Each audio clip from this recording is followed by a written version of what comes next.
The following video is a Dennis the Menace production. Dennis the Menace, this name will never stick. On this episode of Is That Going to Be on the Exam, we look at smart homes.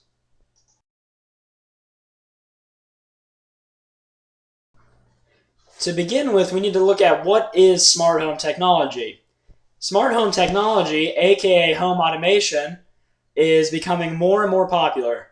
Smart home technology can range from different technologies that focus on improving convenience, security, or energy efficiency of a house/building.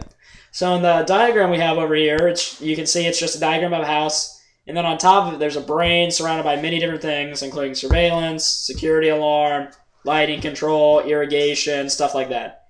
So every aspect of your house can be controlled by the home automation system, aka the brain of the house. So with these new smart home technologies, there's no need for all the different remotes and controls for everything else that usually is separated.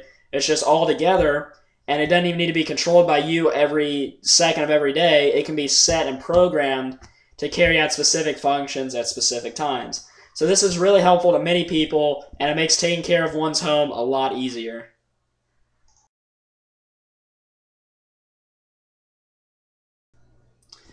Okay, so there are many different features of smart home technology. And although most smart home technology is a bunch of individual IT systems, they're all related together to work as a team as specific smart home technology related together. So all in all the different technologies alone might not necessarily do everything you need, but when you can combine them together, especially with a home network, it all works together and works amazingly. So I mentioned the home network, which is a key feature of many new smart home technologies and has a very important job. It's the thing that interrelates everything together.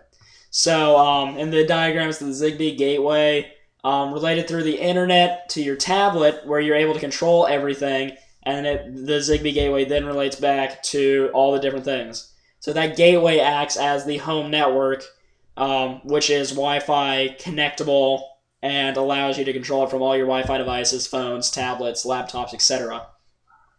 So with all these things interrelated, it becomes a lot easier to control things in your house, and some things that you might not even think about, like IR adapters and interphones and everything. There's a lot of other cool things that we're going to get into later that can happen with smart home technology through the use of RFID tags, and that can also be controlled through the home network and everything, setting which RFID tags read at a certain time and what they relate to in specific rooms, and we'll get into that later. But it's really cool technology to see how it can relate to one's personal life at a home where they would be every day and always interacting with it. Okay, one of the most important things of smart home technology is increased security. So the obvious question is, how does smart home technology increase security? Well, there can be many different IT systems that can be now implemented into houses, and not just houses necessarily, but it can also be implemented on your computers or to access certain parts of a house. So to begin with, in a house, you have security cameras, you have alarm systems, security cameras which can be motion activated or can be programmed to turn on at a specific time through the home network, alarm systems that automatically know when to start at a specific time of day and that you program with your specific password. And then also, in the image below, it's a new smart home technology related to a computer. You can have fingerprint scanners to access certain files on your computer or your computer as a whole. So the way that would work with smart home technology is it's into the network and your computer automatically locks, and you are required to put your selected finger onto the fingerprint scanner to know that it's the correct user. And then it can be relayed back to the home network, and there are some examples of where if it's used enough and it's the wrong fingerprint and they keep trying to hack into it but it's incorrect, it will shut off the computer automatically via Wi-Fi or the entire internet in the house. So even if they get on, they can't go on the internet or anything. And it's kind of cool to see how all that relates together through just the home network and everything. And like I said, not only smart home technology keep you safe, you can also keep documents and digitized information safe, which is definitely important in this IT world, global society stuff. Okay, now we get to the really cool stuff, the RFID tags in smart homes. RFID stands for radio frequency identification, and it's a device that, when energized by a nearby RFID reader, broadcasts information to the reader for input into the computer. So basically, when an RFID tag gets close to a reader, it gives the reader information, which puts it into a computer to relay information on how to respond to that specific RFID tag. The use of RFID tags and readers are very important for new advances in smart home technology.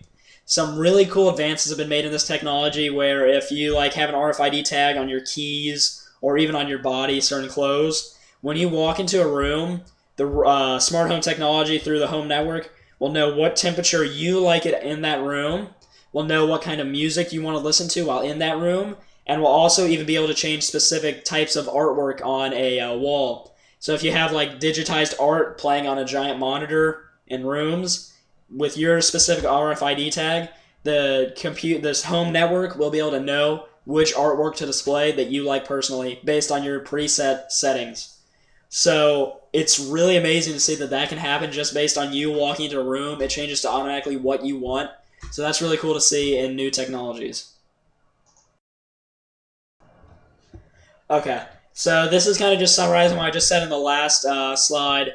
RFID tags in smart homes allow for certain aspects of smart homes to be changed automatically based on who is in a specific room. Like I said, artwork on walls, temperature, music. So it's kind of just a summary of what I said last one. Kind of jumped the gun, I guess. I was a little too excited in the first slide, so I didn't really have much to talk about in this one, but we'll keep going on.